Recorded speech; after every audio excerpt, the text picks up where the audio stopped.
네, 안녕하세요. 리맥스 아리지 파트너스 이수성 소속 공인중개사입니다. 네, 안녕하세요. 리맥스 센트럴 김경준입니다. 네, 오늘은 일본 부동산 취득 시에 발생하는 세금에 대해서 한번 알아보는 시간을 가져보도록 하겠습니다.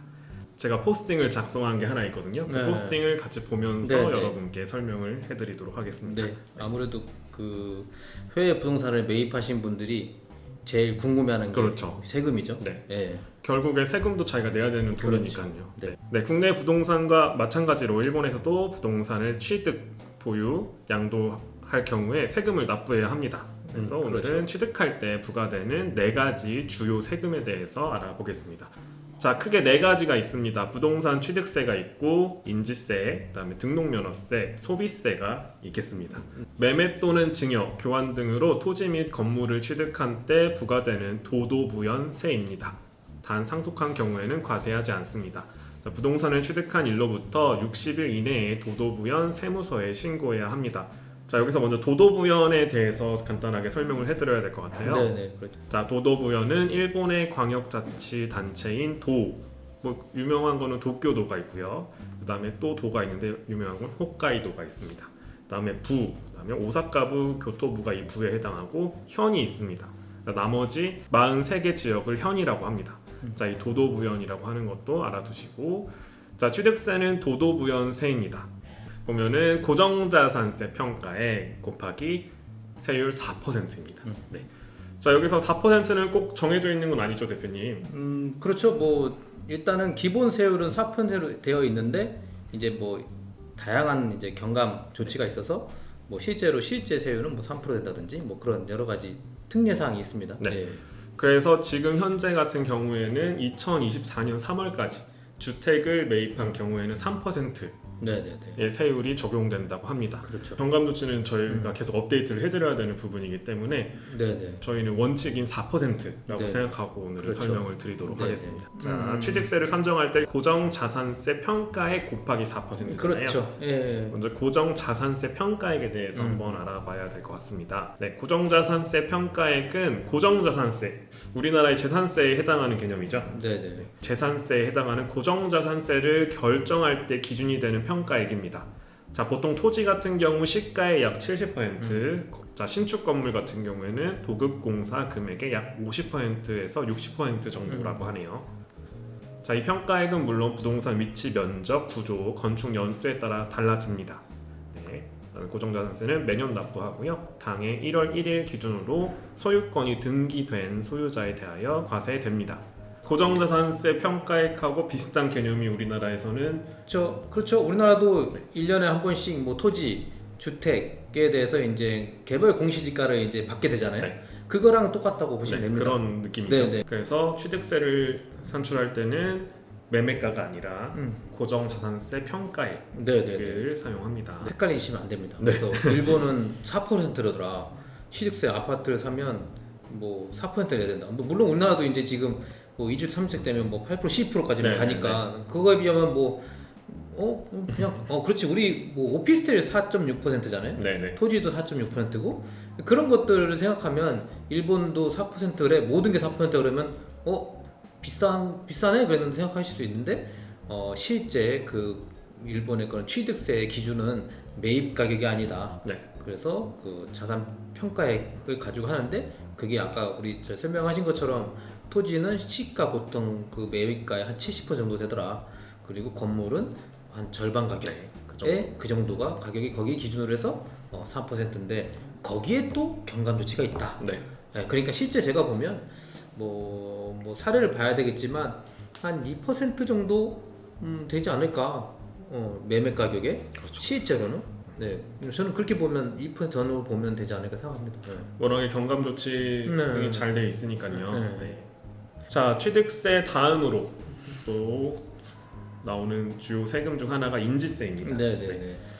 자, 인지세법에 정해진 과세 문서에 대해 인지세가 과세되고요. 부동산 거래에서는 뭐 매매계약서, 건축 도급계약서, 임대차 계약서, 금전 소비대차 계약서 등이 과세 문서에 해당된다고 하네요. 그다음에 계약서에 기재된 금액에 따라 세액이 결정됩니다. 네.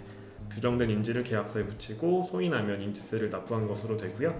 같은 계약서를 여러 장 쓰는 경우에는 한 장만 붙이는 게 아니라 각 장마다 붙이셔야 돼요. 네, 각 계약서마다 인지를 붙여야 한다고 네. 하네요.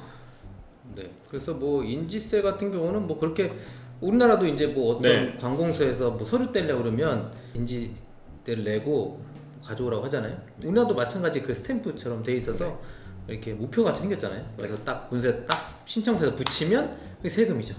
여기 이제 자료에 보시면 아시겠지만 뭐 얼마 뭐 100만 원 이하는 뭐 얼마짜리를 인지세를 붙이세요. 뭐 그런 경우도 있고 뭐 1억 엔 이상이면 뭐 얼마 3만 원짜리를 붙이세요. 네. 뭐 이런 거니까 네. 그렇게 뭐 복잡하거나 뭐 비싸진 않습니다. 특별하게. 네.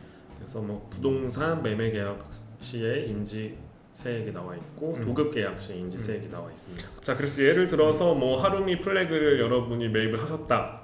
뭐 그게 6천만 원 정도였다. 그러면 1억엔 이하에 해당이 네. 되겠죠. 그래서 3만 원 인지세액으로 3만 원이 들어간다는 네. 얘기가 되겠습니다. 네. 실제 그 계약서 보면은 인지세를 내고 그 붙인 거, 네. 실제로 그걸 볼 수 있습니다. 뭐 저희가 보여드릴 수 있으면 기회가 된다면 네. 보여드리도록 하겠습니다. 다음이 등록 면허세입니다. 네. 부동산에 등기를 할 때 부과되는 세금이고요. 부동산의 소유자를 특정하기 위하여 일본에도 국내와 마찬가지로 부동산 등기부가 존재하죠. 네. 등록 면허세는 부동산 등기부에 자신의 이름을 올리기 위해서 필요한 세금이라고 보시면 되겠습니다. 네. 자, 등록 면허세도 여기서도 매매 금액이 아니라 고정자산세 평가액으로 계산합니다. 이거는 취득세와 같네요. 그렇죠. 네. 자, 세율과 계산식은 자, 이와 같습니다. 건물을 신축한 경우에는 고정자산세 평가액 곱하기 0.4%를 하고요. 그다음에 토지 또는 건물을 타인으로부터 취득한 경우 고정자산세 평가액 곱하기 세율 2%를 하게 됩니다. 네. 자, 등록면허세에도 여러 가지 경감 조치가 있어요. 네. 그래서 뭐 그러니까 일본에서도 기본 세율은 정해져 있고 이제 경감 특례 조치가 이제 있는 거죠. 그래서 이제 뭐 경기 활성화를 위한 차원 또 이제 장기간 불황이니까 줄여주는 그런 것들. 그래서 보면은 뭐 마이홈에서 뭐 거주하는 경우는 뭐 이제 좀 등록면세를 깎아준다든지 그 다음에 뭐 이 주택을 뭐 우리나라도 그 그린 뭐 이런 거 있잖아요. 그린 그렇죠. 주택 하면 세금 줄여주고 뭐 저탄소 장기 우량 주택 자의적거나 뭐 그 그린 주택처럼 그러면 뭐 취득세를 등록면허세 줄인다든지 뭐 그런 특례가 있는 거죠. 네. 근데 기본은 여기에 방금 말씀드린 것처럼 0.4% 2% 뭐 이렇게 되어 있다. 2%. 예. 네.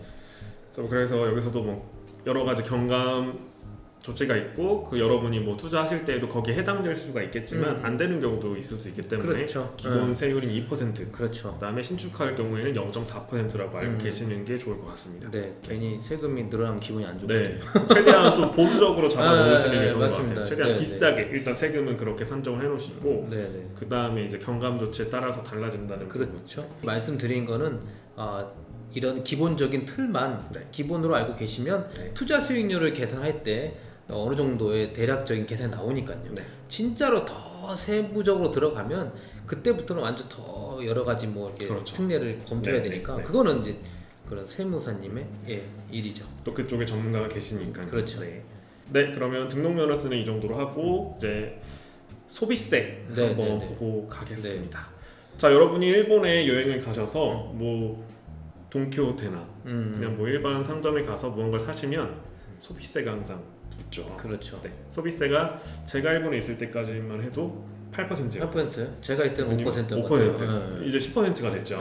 네. 건물, 자, 부동산을 살 때도 소비세를 내셔야 됩니다. 그렇죠. 건물을 지을 때, 그다음에 샀을 때 소비세를 내야 합니다. 자, 그런데 토지를 매매하는 경우에 소비세가 부과되지 않습니다. 그 이유는 토지는 시간이 경과해도 소비되지 않기 때문입니다. 네, 토지는 그 영속성이라는 게 있죠. 그래서 그 가치가 계속 보존되기 때문에 소비되지 않다고 생각해서 소비세를 부과하지 않고요. 네, 그래서 주택과 그 부속 토지를 함께 매입하는 경우가 있잖아요. 그 경우에는 건물 부분에만 소비세를 과세합니다. 자, 소비세 뭐 산출 방법 간단한데요. 건물 가격 곱하기 세율 10%입니다. 네, 맞습니다. 참고로 중개 수수료도 소비세 부과 대상입니다. 네, 우리나라도 냅니다. 네. 이 경우에는 소비세는 중개한 부동산이 아니라 서비스에 대한 과세죠. 그렇죠. 그래서 토지를 중개받았다고 해도 중개 수수료에 대한 소비세는 납부를 해야 됩니다. 네, 우리나라도 냅니다. 네. 토지에 대한 소비세는 내지 않지만 중개 수수료에 대한 소비세는 납부해야 합니다. 네, 그래서 오늘은 일본 부동산 취득 시에 저희가 내야 되는 세금에 대해서 알아봤고요. 다음에는 보유 단계. 그렇죠. 네. 네. 그래서 오늘은 취득 단계에 이제 얼마의 돈이 필요하냐. 아파트를 뭐 5억에 샀다. 그럴 때 5억만 필요한 게 아니잖아요. 네. 그러면 샀는데 그 다음에 보유 단계에는 또 세금이 이제 또 또 있죠. 계속 네. 예, 우리는 세금은 도망갈 수가 없으니까. 그렇죠. 뭐 많이 아시더라고요. 우리나라보다 일본이 부동산 보유 단계에서 세금 비싸다. 일본, 미국 다. 그죠? 네, 비쌉니다. 그래서 그럼 얼마나 비싸냐? 네. 겁먹을 필요가 없잖아요. 네. 그래서 그 부분도 좀 자세하게 알려드려서 아, 이 정도의 내가 보유를 하고 있으면 이 정도 세금은 내고 있구나. 네. 그럼 수익률 계산할 때 반영할 수 있는 거니까. 그래서 다음번에는 그 내용을 한번 보유. 네. 가실까요? 네, 그렇게 하겠습니다. 자, 보유 단계가 끝나면 또 양도 단계. 그렇지, 양도 단계도 해야죠. 또, 네. 또 다뤄보도록 하겠습니다. 네, 그러면 오늘은 여기까지 하겠습니다. 네, 감사합니다. 감사합니다. 구독과 알림 설정으로 최신 일본 부동산 정보를 받아보실 수 있습니다. 그리고 이 영상이 도움이 되셨다면 좋아요도 부탁드립니다.